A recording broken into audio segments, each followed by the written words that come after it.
serviço da imobiliária continue.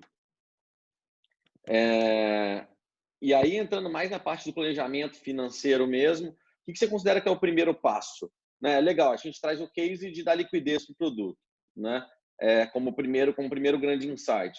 Em termos de planejamento, né? Eita, deu a crise. E agora? Qual vai ser o meu primeiro passo? E por onde eu começo? Vamos lá, o primeiro passo sempre é preservar a caixa. Assim, é mantra todo dia acordar e falar como é que eu gasto menos, como é que eu consigo ter algum desconto, ou fazer a mesma coisa com um custo menor, ou engajar todo mundo. Então, assim, é um mantra todo dia. Hoje eu vou gastar menos do que ontem. O pessoal aqui da Rua 2 fica meio doido aqui comigo, todas as ideias novas que surgem. Às vezes na nossa reunião a gente vai fazer não sei o que lá. Falo, então, mas vai custar quanto? Então, não, a gente se for custar, mas o cara vai fazer mais barato.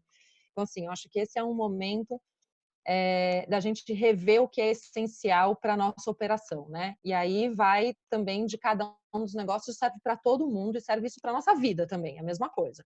Então, eu dou o exemplo do que serve aqui para a gente na Rua 2, né? Então, por exemplo, a gente começou revendo tudo. Então, todas as despesas que a gente tinha, vamos economizar R$ 100, vamos economizar 100, R$ 200, que às vezes quando você está num momento melhor, você fala, não, isso daqui eu vou acrescentar, vai ser mais interessante e tal. Agora é o momento de falar, não, cada R$ 100 que eu conseguir economizar, funciona.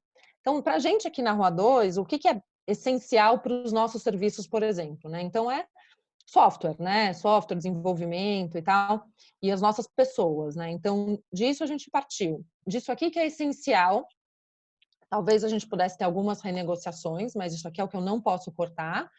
E agora todo o restante, que é algum tipo de despesa, é, será que eu consigo uma negociação agora? Será que eu consigo falar por 3 meses? Será que eu consigo um outro serviço que é mais barato? Será que eu consigo trocar 3 por algum outro serviço? E aí, em alguns casos, às vezes, a gente até aumenta o que a gente gasta com um fornecedor, mas diminui outros fornecedores na outra ponta, né? Então, eu acho que o ponto não é não paga mais nada e nem porque a gente precisa continuar operando. Então, quais são os serviços que eu continuo pagando, mas que me trazem uma solução melhor para eu poder continuar operando num nível parecido com o que eu tinha anteriormente. Acho que no caso aqui a gente fala em parecido mesmo, porque nada vai ser como antes, né?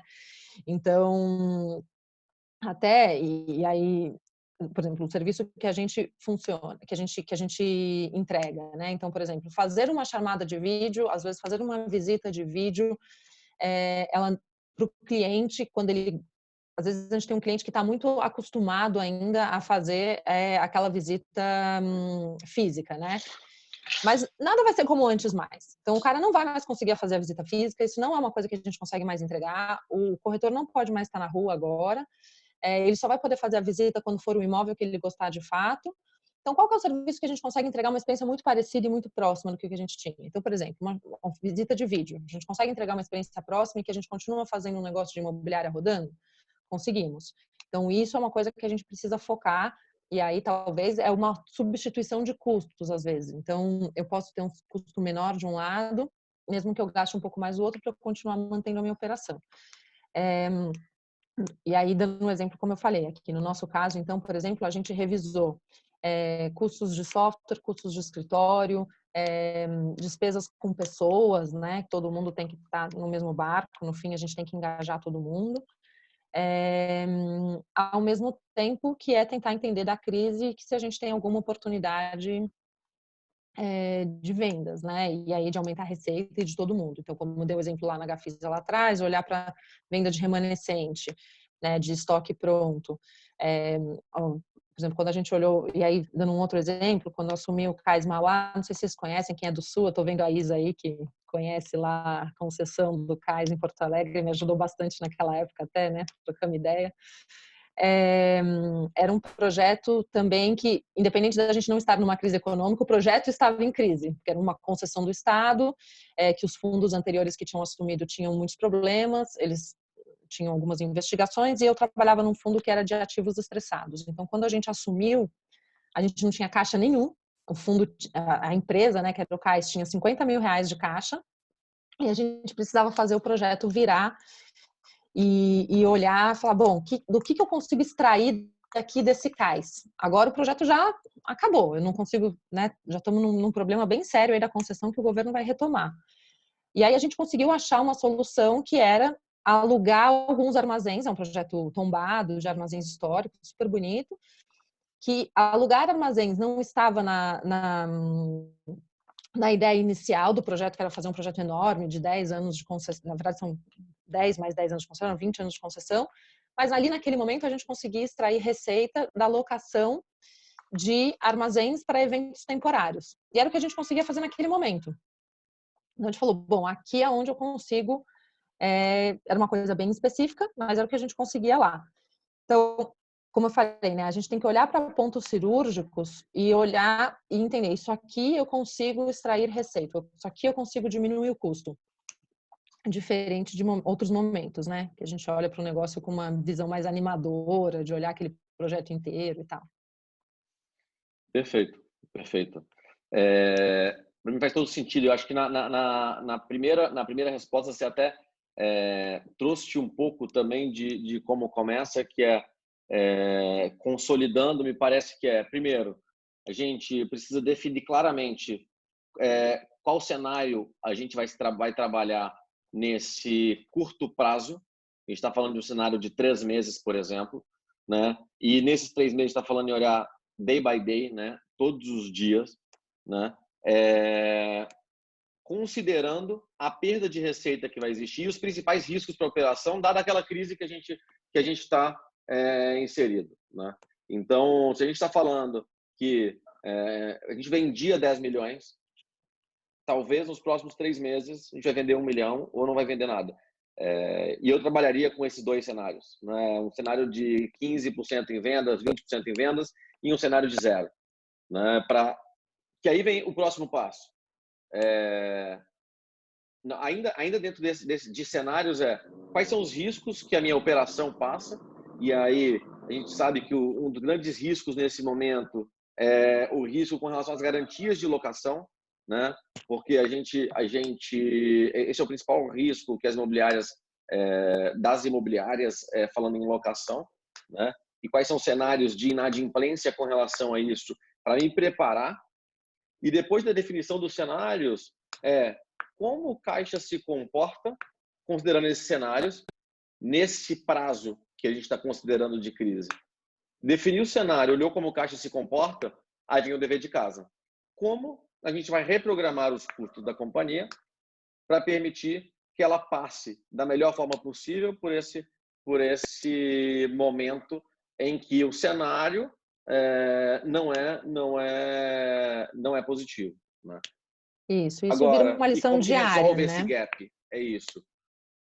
Isso vira uma lição diária, né? Em companhias que a gente tem áreas de planejamento, essa área ela costuma ficar muito importante nessa hora, né? É uma área que todo mundo odeia lá, que é a área que sempre fala, não pode gastar, é a área que fica cobrando o resultado de todo mundo. Mas ela vira uma área bem importante, então, assim, é um momento de olhar todo dia como que eu estou me planejando e como que eu estou cumprindo o que eu me propus para esses 3 meses agora, né? Então, quando a gente falava em planejamento lá anual e falava em metas anuais, às vezes a gente não olha todo dia o que a gente está fazendo de venda, de gastando, o que eu preciso pagar amanhã, caixa diário, né? Agora o momento é desse, é fazer um replanejamento, então, aí do cenário que a gente pôs, por exemplo, 3 meses. Então, eu vou ter que passar 3 meses, eu vou ter que sobreviver 3 meses, vou ter que ter receitas muito reduzidas nesse período. Vai ter, talvez, inadimplência de locatários, por exemplo. E aí, olhar dia a dia. Então, eu tinha lá a minha data de vencimento de todas as parcelas de todas as mensalidades de locatário, era dia 5, dia 10, sei lá. É onde entra boa parte da receita de administração da imobiliária, né? Chegou no dia, se as pessoas não pagaram, a cobrança diária no dia seguinte, se é importante. Ainda não tem uma definição se as locações de imóveis residenciais elas podem ou não ser adiadas, né? Ainda não tem uma definição clara sobre isso. A gente imagina o que vai ter aí, mas hoje as pessoas precisam pagar, a não ser que seja uma coisa que parta direto do proprietário lá, né? Mas por enquanto, fundo de residencial, né? De comercial tem até algumas orientações aí que não vão precisar pagar, dependendo do estado. Já Mas as residenciais... aproveitando para fazer um spoiler aqui, como eu disse, hoje é o último webinar que a gente está fazendo interno com o nosso time. Na próxima terça-feira, a gente começa a trazer pessoas do mercado que sejam altamente especializadas em um tema. E na próxima terça-feira, a gente vai trazer uma das principais advogadas do mercado imobiliário no Brasil, que é sócia de um dos principais escritórios, que é o Machado Meyer, um escritório que assessora a Rua 2, para falar sobre os impactos desse momento que a gente está vivendo no mercado imobiliário sob a ótica jurídica, né? Então, acho que é um momento muito interessante para a gente estar presente, discutindo, entendendo como vai se comportar o meio jurídico no que tange às locações. O locatário vai ter que pagar o aluguel, não vai ter que pagar, a imobiliária tem que garantir, não tem que garantir, né? Como lidar com isso? Quais expectativas ela tem sobre isso? Acho que vai ser um bate-papo interessante para quem puder estar presente. Isso. Acho que tem um ponto aí que é bem importante, ainda mais em momentos agora, então, que aconteceu em 2008, agora também está acontecendo, claro, que são as medidas, os incentivos que podem acontecer de incentivos fiscais, né, para as empresas, que acho que um dos principais pontos que as empresas menores é onde elas conseguem ser impactadas pelos programas do governo, né, nesse momento. Então, a gente tem, primeiro, de coisas que as medidas judiciais, que a gente ainda não sabe o que elas vão acontecer, né? Como é que elas vão ser aplicadas no futuro. Então, essas, eu acho que tem coisas aí para serem discutidas, como o Paulo falou, na semana que vem, a gente espera estar aí com a Maria Flávia, né? Que é uma advogada bem reconhecida no mercado imobiliário e tal, bem experiente. Então, tem algumas coisas ainda que a gente vai ver como elas vão ser aplicáveis, mas tem várias outras que o governo ele já anunciou, principalmente de medidas tributárias, e de que a gente pode começar a revisar desde já, né? Então, sempre é importante ficar bem atento ao que está acontecendo. Como a gente tem uma carga tributária enorme, qualquer tipo de alteração na carga tributária, ela dá um resultado bem diferente para a gente, né, do resultado lá na última linha, principalmente de caixa. Então, agora, né, a gente já teve aí anunciado pelo governo a prorrogação de vencimento de alguns tributos, né, por 3 meses. A gente tem, e aí dependendo do cenário da empresa, né, se ela tiver alguma cobrança de dívida ativa, então a União agora ela parou de cobrar, né, tem uma suspensão das cobranças de dívida ativa nos próximos meses.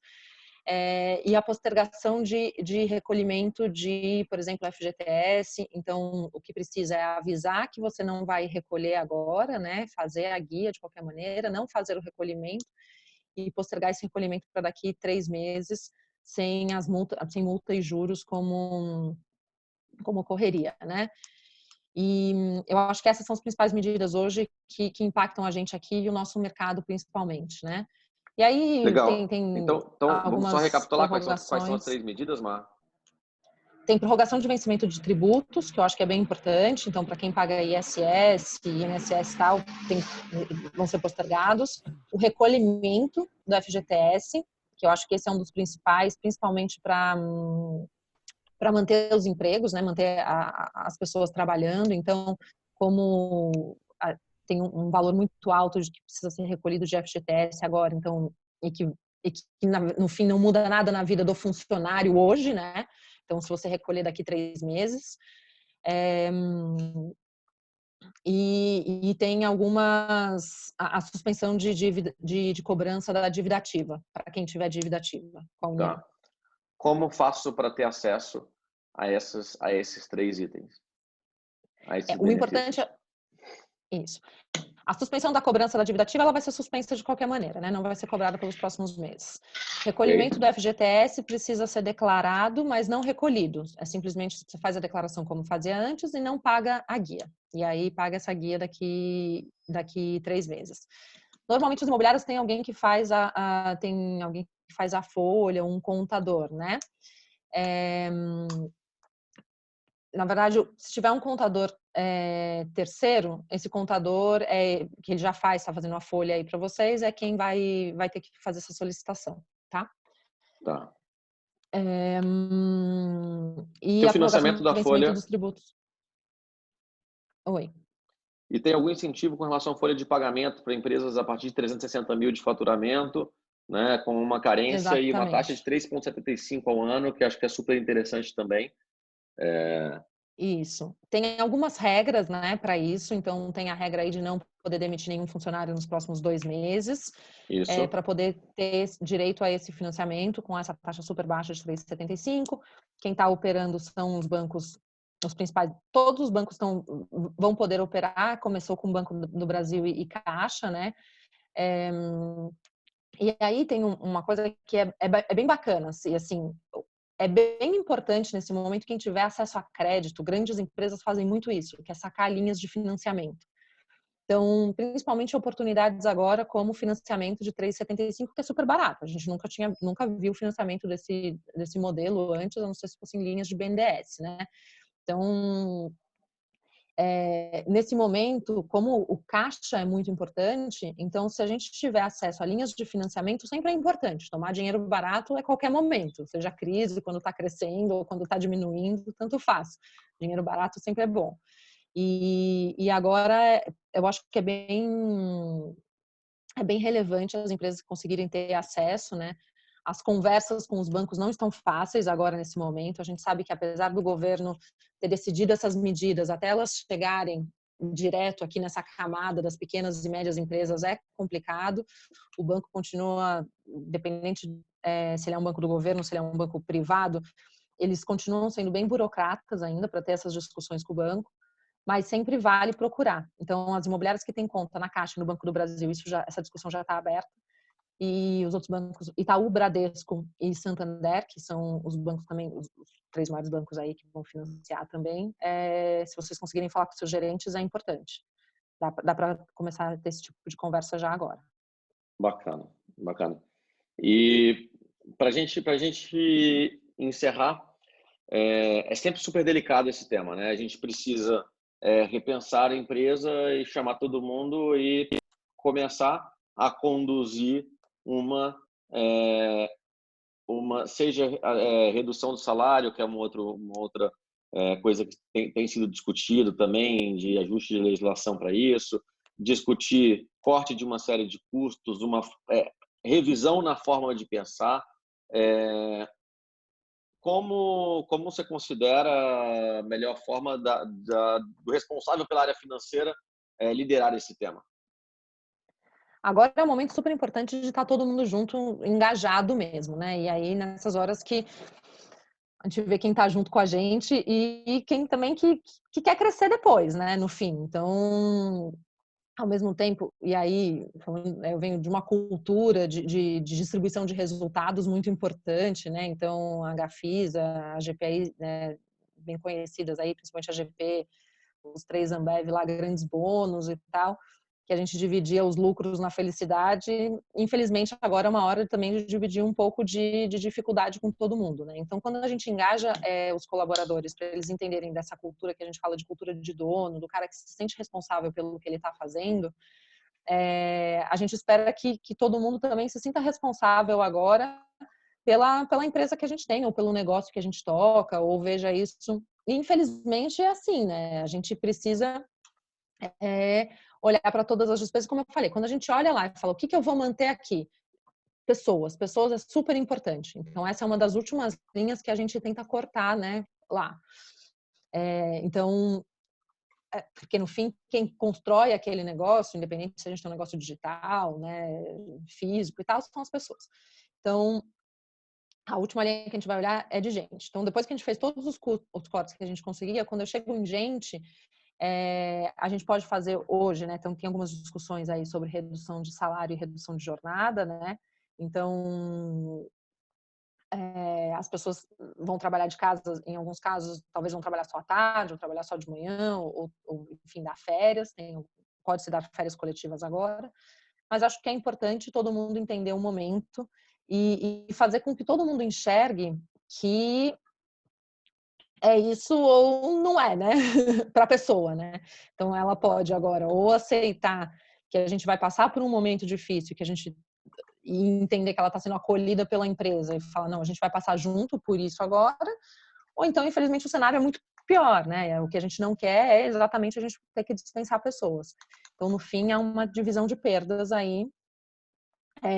A gente fez isso aqui também, né? Falando de experiências aí. A gente fez um reajuste para baixo de todas as remunerações aqui, revisamos alguns benefícios que a gente tinha, que era de onde a gente conseguia ter algum fôlego.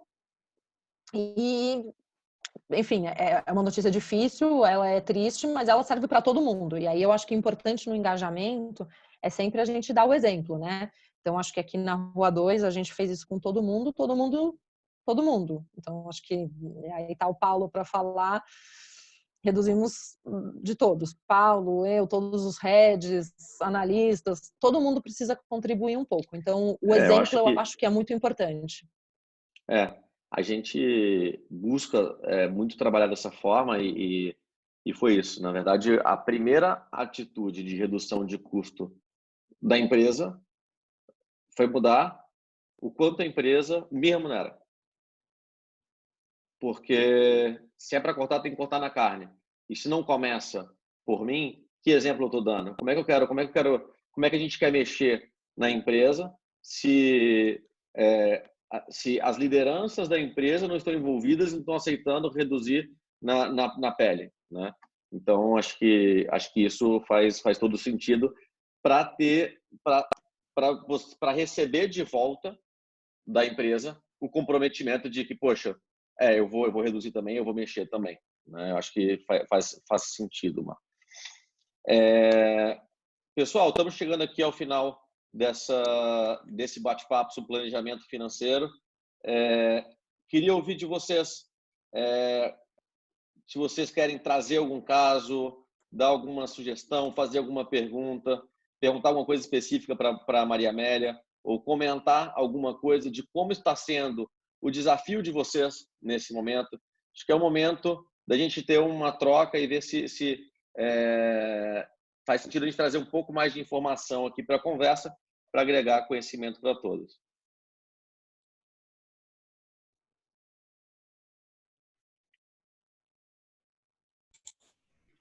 Boa tarde, pessoal. Tudo bem? Tudo bem, Tudo Fernando? bem. Tudo jóia. Vamos lá.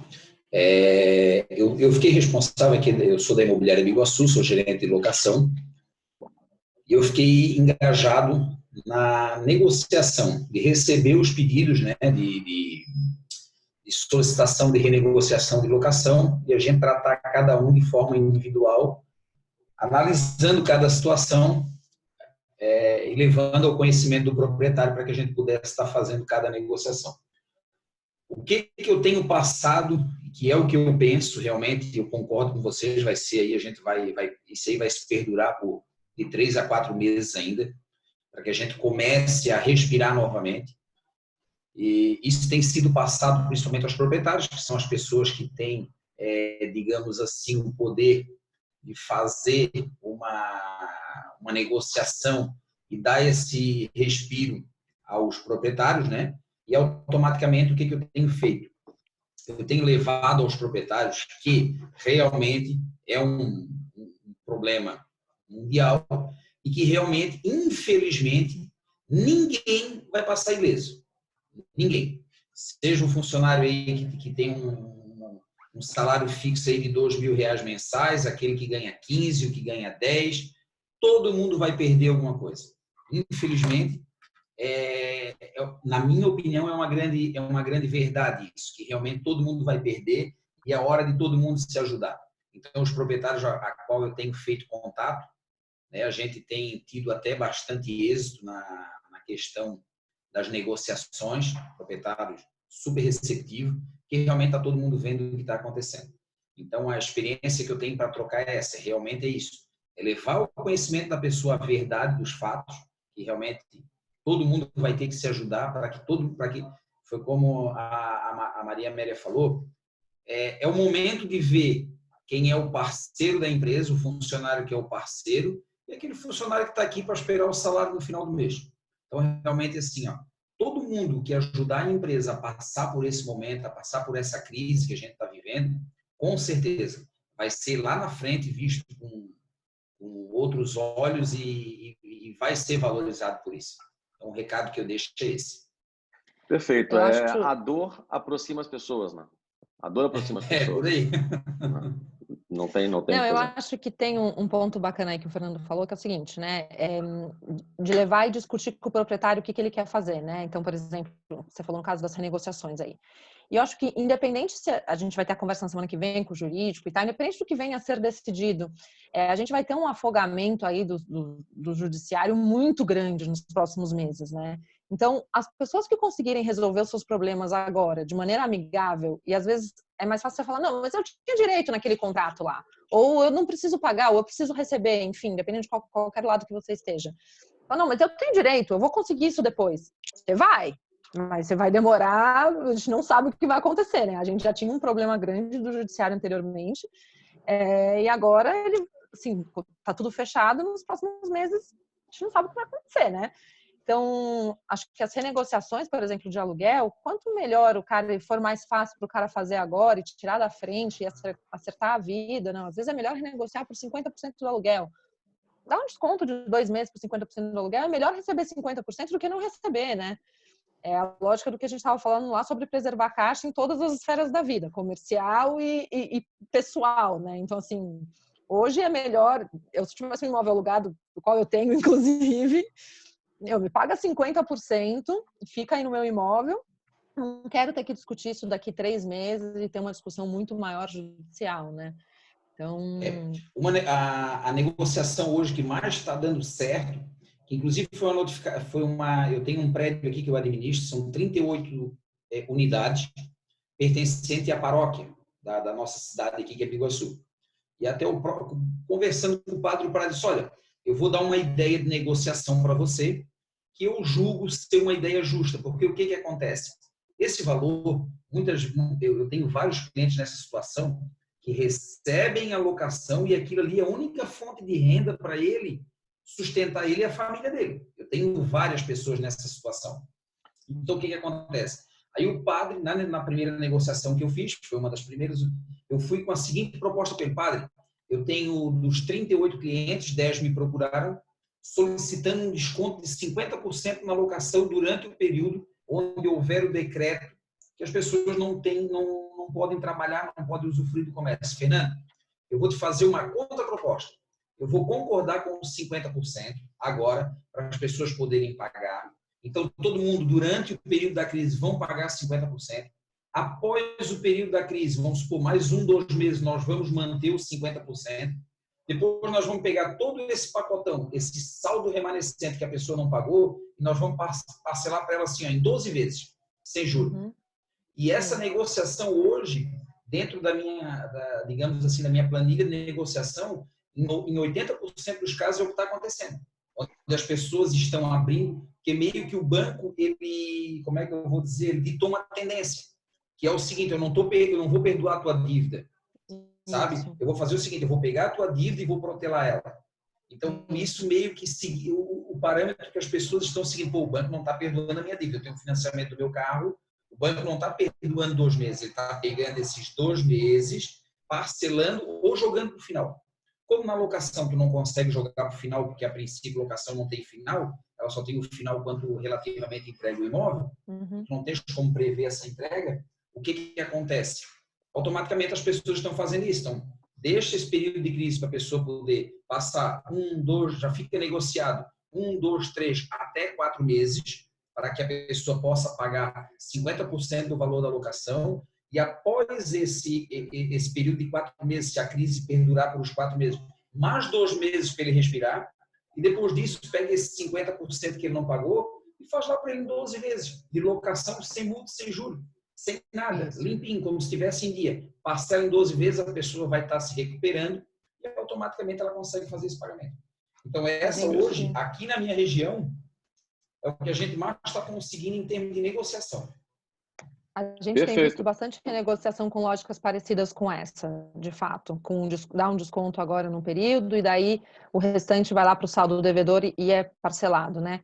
E aí você comentou um ponto sobre banco, eu acho que também é uma coisa que a gente não falou aqui, mas isso vale, né, óbvio, para os financiamentos imobiliários, mas como tem imobiliária, né, que tem vendas, né, aí, os bancos estão fazendo isso meio que automaticamente já. Lógico, o cliente precisa pedir, mas ele não precisa passar por nenhuma análise de crédito nova, né? Então, os bancos estão fazendo isso por 60 dias automaticamente. Quando o cliente pede, se ele tiver adimplente, ele foi, né, claro, não é um cara que deve lá um monte de dinheiro e agora resolve que não vai pagar, o cara que nunca pagou também não é um bom cliente. Mas o cara que era um bom cliente, que está adimplente até agora, e aí ele está nesse momento difícil com todo mundo, os bancos estão não cobrando pelos próximos 60 dias e jogando o restante no saldo devedor. Perfeito, perfeito. Vou só abordar um último ponto. Claro. Então, tá, eu vou só abordar um último ponto que assim, ó, o que eu trabalho há 19 anos aqui na empresa, né? Há 19 anos no ramo da locação e a gente realmente consegue ir analisando vários pontos e tudo. E uma coisa que me deixou um pouco triste nessa crise, continua me deixando triste, são as pessoas, os oportunistas, que estão tentando, numa crise que a gente está passando, as pessoas tentando ter alguma vantagem em cima disso. Então, realmente, esse é um ponto dentro das negociações que eu estou fazendo, como eu estou dizendo, eu estou analisando caso por caso, e realmente é uma situação que me deixa extremamente triste. Gente pedindo 6 meses sem pagar aluguel, funcionário público entrando em contato com a imobiliária dizendo que não vai poder pagar a locação. Então, são várias situações que realmente têm me deixado triste, sabe? Que a gente vê assim, ó, em todos os aspectos, farmácia tentando vender álcool em gel por 10 vezes o que era, e até no nosso ramo, na locação, pessoas que a gente sabe que tem condição, que não depende da crise para pagar ou não pagar a locação, então aqui entrando em contato, pedindo, olha, me libera aí 2 meses sem pagar aluguel e tal. Os oportunistas, sabe, pessoal? Isso aí é o seguinte, dentro das negociações é o que está me deixando mais triste. Perfeito. Acho que você traz um negócio espetacular aqui para a gente ir para a gente fechar hoje, que é como a gente ser muito mais solidário do que oportunista e não ser nada oportunista nesse momento, mas como a gente enxergar muito mais com empatia nesse momento, né? Porque é um momento que a gente vai viver muitas e muitas negociações, né? E a gente só vai poder de fato sair bem se a gente entender que a gente está conseguindo enxergar pela lente do outro, lembrar que tem toda uma outra história do outro lado e que precisa ser considerada para essa negociação que está sendo feita. Como você falou, tem alguém que paga o aluguel e que não está tendo faturamento, por exemplo, um barbeiro ou uma manicure, ou alguém que é profissional liberal, mas do outro lado pode ter um proprietário que é acamado e que recebe esse aluguel para pagar sua alimentação, né? Então, talvez seja um momento também de trazer as histórias para a mesa, para a gente conseguir fazer com que o locatário que está pedindo essa negociação tenha o maior nível de empatia possível para a gente conseguir conduzir essa negociação. E como você disse, olhar caso a caso e tentar entender o fundo daquela negociação, se aquele fundo, ele, de fato, merece ser visto. E se merecer, que seja visto com todo o carinho, com todo o carinho que merece nesse momento, né? Alguém quer trazer mais algum comentário, alguma pergunta? Então, seguimos aí para o nosso encerramento do nosso último dessa série de 4 webinars. Na próxima semana, a gente retoma, como a gente falou, a gente vai trazer um especialista do direito imobiliário para discutir quais são as expectativas jurídicas sobre o mercado imobiliário pós essa crise que a gente está vivendo, quais são os impactos disso no nosso setor sob a ótica jurídica. E já fica aí o convite, todos vocês receberão e-mails e nossas comunicações com esse convite. Vai ser um prazer poder bater mais esse papo com vocês. Tá? Depois aqui da live de hoje, vocês vão receber um e-mail. Nesse e-mail vai ter toda a gravação desse nosso bate-papo. Então, se puder compartilhar, levar o conhecimento, levar essa troca a outras pessoas que vocês acham que é interessante aí dentro do cenário de vocês, né? Que possa ver e entender também junto desse momento, talvez são pessoas que vão ter também mais empatia com você na hora que você for conduzir esse replanejamento, esse novo olhar para custos. No mais, agradecer mais uma vez a participação de todo mundo, agradecer a Maria Amélia pelo conhecimento, pela troca trazida hoje, e é isso, desejar uma boa semana para todo mundo, sucesso, estamos todos nós do time da Rua 2 à disposição para trocar ideias sobre qualquer coisa que possa contribuir com vocês nesse momento. Obrigada, pessoal. Valeu, pessoal. Abraço, fique com Deus, hein? Abração. Obrigada, gente. Abraço. Tchau, tchau. Tchau, tchau. Até logo. Obrigada.